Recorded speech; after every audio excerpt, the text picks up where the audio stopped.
Ladies and gentlemen, now a man you all know and love, the chairman and CTO of Digium, Mark Spencer.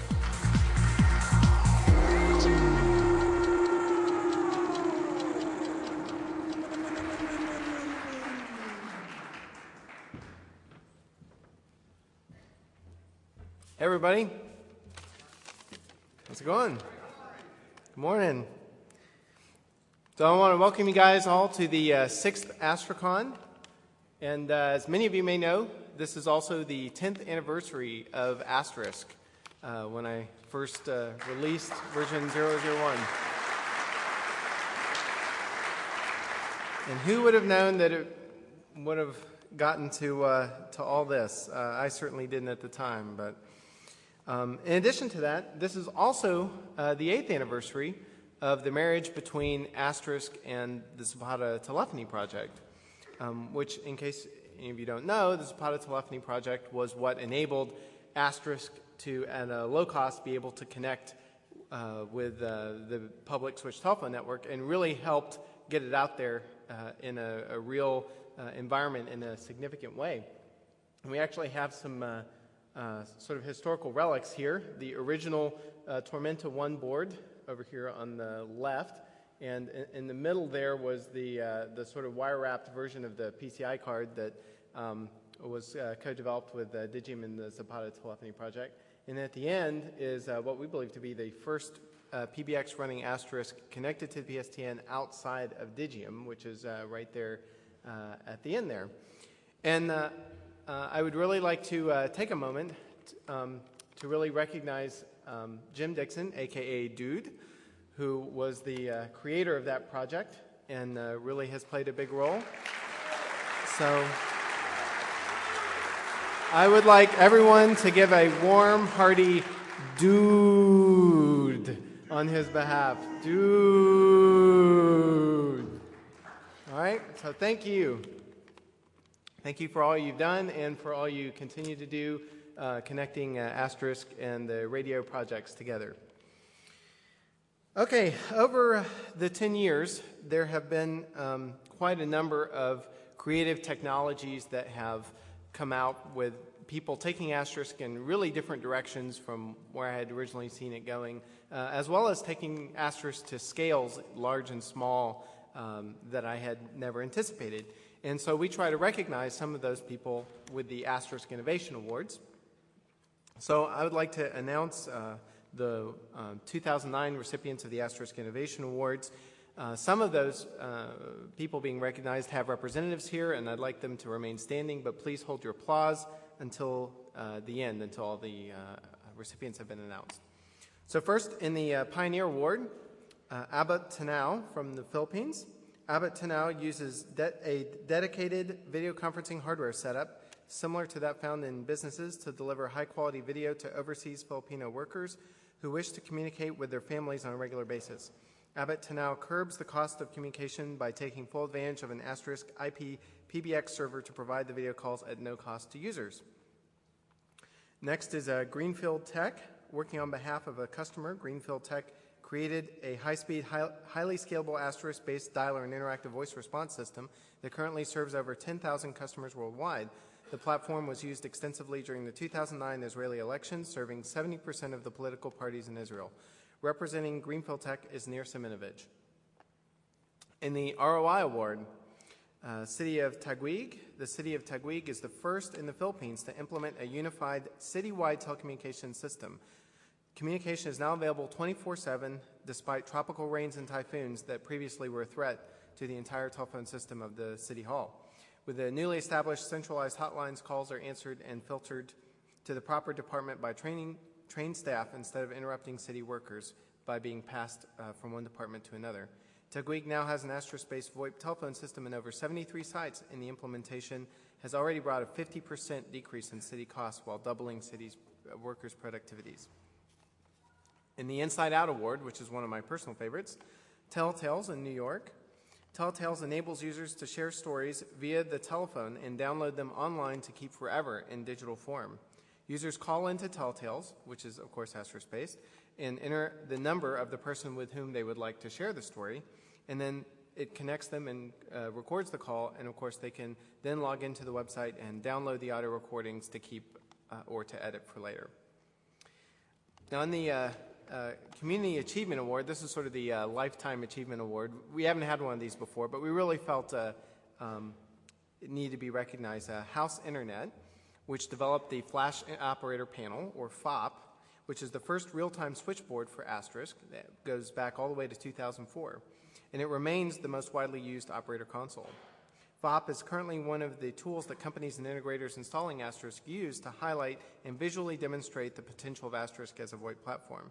Many individuals involved in Asterisk are able to benefit from the solution, from developers and integrators to phone users. And with us today from House Internet is Nicholas Giordino. I think you're okay. Here you go. Stand up. Okay.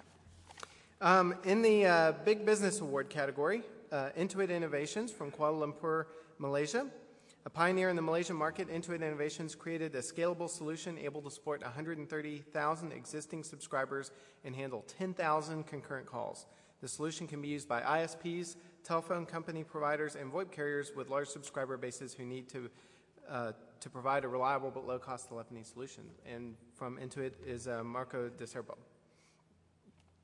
And also in the big business category, an honorable mention for AirNet from Chattanooga, Tennessee, actually not far from Huntsville.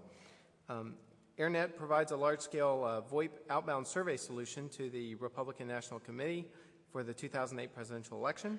Political volunteers were able to walk into a call center where multiple VoIP phones were configured, log into the survey application through the phone, and begin making calls. The solution had approximately 250 locations spread across the U.S., with 6,500 VoIP phones conducting 21 million phone calls for a total of 24 million minutes consumed. And joining us from AirNet is Chad Barth. So we'd like to really recognize and thank all the award winners as well as the other participants in the 2009 Innovation Awards.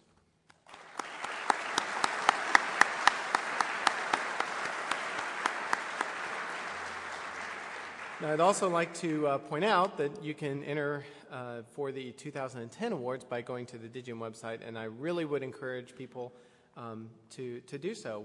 I meet with people here all the time that have just wonderful stories about companies that are running Asterisk all over the world, or really creative applications that people are coming up with on Asterisk, and it really helps when you guys can share those stories for people to really understand the power of what the community has really developed here.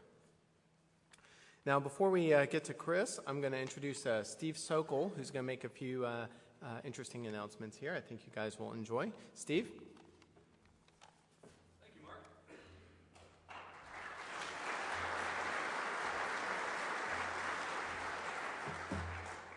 Good morning.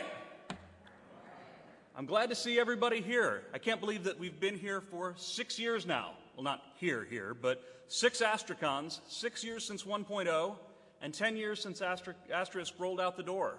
That is an amazing achievement. There aren't a whole lot of open source projects out there that can claim that. So last year, you guys might remember I came up here and talked a little bit about some of the things that Digium wanted to do to sort of push Asterisk forward, to find the next level that we could reach with Asterisk. And I'm happy to unveil some of those here today. Over the last year, we've done a couple of them. I think most of you probably know that we announced open source support subscriptions at Astricon last year, and we launched them in March of this year, and they've been a terrific success. People who are building solutions with Asterisk and need some support just on open source Asterisk now can get it. Today, what we're talking about are a number of community infrastructure additions. I don't know how many people out here have taken a look at the asterisk.org site in past years and kind of went, yeah, okay, it looked a little bit, I don't know, GarageBand. Well, we decided that we needed to step it up a notch. So I'd like to show you the new asterisk.org site. So welcome to the new asterisk.org. We've actually added some things. We now actually have content. And that includes documentation, a job bank, the ability to download more than just the raw asterisk files, information, and most importantly, we're looking for community participation. We really want it to be an interactive site where the community is able to be involved, to provide additional documentation, new recipes, new ideas, some of the innovations that we heard about just a second ago in the Innovation Awards. So if you get a chance, and I'm sure there's some of you with laptops right now, take a look at the new asterisk.org. Let us know. We've got a feedback link on the bottom. And let us know what you think, what you'd like. Maybe let us know what you like about it, what you don't like. So, the next thing I want to talk about is another piece of what I guess you could call community plumbing. For a long time, there have been people all over the world creating asterisk solutions, but they're putting them wherever they can. They're having to create their own source code control, and they're having to do their own website, and they're basically having to do all of the plumbing that goes into maintaining their own open source project. Well, we've decided that that is an undue burden on people because we want them to concentrate on the core of it, on actually making really whiz-bang stuff out of Asterisk. So, we've created the Asterisk Forge. The Asterisk Forge is based on the same code that powers SourceForge, and it has basically the same idea to it. Included with it are things like forums, mailing lists, bug trackers, a documentation repository. Documentation, what is that? And all of the basic underpinnings that you need to make a successful open source project. So what we're doing is we're inviting people to create new projects that are related to Asterisk in the Forge. And we're also inviting people who've created projects that are right now sitting on their hard drive in a tarball to move in, set up shop, and basically make the Forge the center point for open source Asterisk-related development. Sort of creating a center point's the theme for all this, and I think the next thing I'll show you will be interesting. Remember I mentioned the marketplace? Well, we've finally gotten around to building it. We're not quite ready to show it off yet, but what it is the Asterisk Exchange. The Asterisk Exchange is a marketplace for all things Asterisk. We're inviting people to right now go and sign up for it because we'll actually be rolling it out in the next couple of months. The idea behind this is that when people install Asterisk, whether they're installing it as a PBX, an IVR, an ACD, a call recorder, they need components, they need hardware, they need services that go with it. And right now, just like looking for open source projects, you have to Google, no offense, Chris, till your fingers bleed to find what you're looking for. So what we're doing is creating a center point for Asterisk-related products and services. So I'd invite anybody out there who's got a business plan that's based on Asterisk, who is looking to get noticed, to join this, because we're really establishing a new standard for collaborative marketing. We want open source to succeed both on the community level and on the ecosystem level, the commercial level, and this gives us the opportunity to do that and to work together to promote Asterisk to the world. So I invite you all to take the opportunity to review these 3 sites, let us know what you think, get signed up for the exchange, and please enjoy the rest of Astricon. Thank you very much. Mark?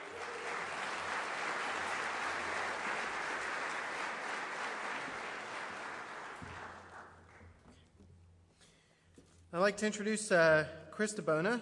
He is the Open Source and Public Sector Programs Manager at Mountain View, California-based Google. Some of you may have heard of that company before. His team oversees license compliance and supports open source, supports the open source developer community through programs like Google Summer of Code and through the release of open source software projects and patches. In the public sector space, he looks after Google Moderator, the Polling Locations API, and is on the board of Our Good Works, a nonprofit that looks after the volunteer matching website allforgood.org. Mr. DiBona is an internationally known advocate of open source software and related methodologies. He occasionally appears on This Week in Tech and the Cranky Geek podcast. He's a visiting scholar at the MIT Sloan School of Management and has a master's in software engineering from Carnegie Mellon. Additionally, he serves on the board of iMeme, a San Francisco, California-based social networking firm. Please give a warm welcome to Chris DiBona.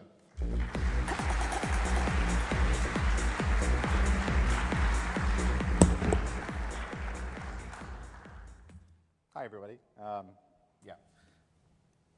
Is it up? Okay. So first of all, before we start, I want to point out something really kind of cool. And I'm sure that all of you have already noticed this, but I was just like sitting there and I was like, whoa. So if you look down, you'll notice the the southwestern 8-pointed asterisks in the carpet. And it's like, I've seen people do custom carpet at shows before, but it's everywhere in the hotel. So I was like, wow, that's really forward-looking, you know, to go back before the construction of the hotel and show that off. I've been meaning to come to Astricon for a couple of years because I think Asterix is a really, really important open source project and a very important thing, more than just from a code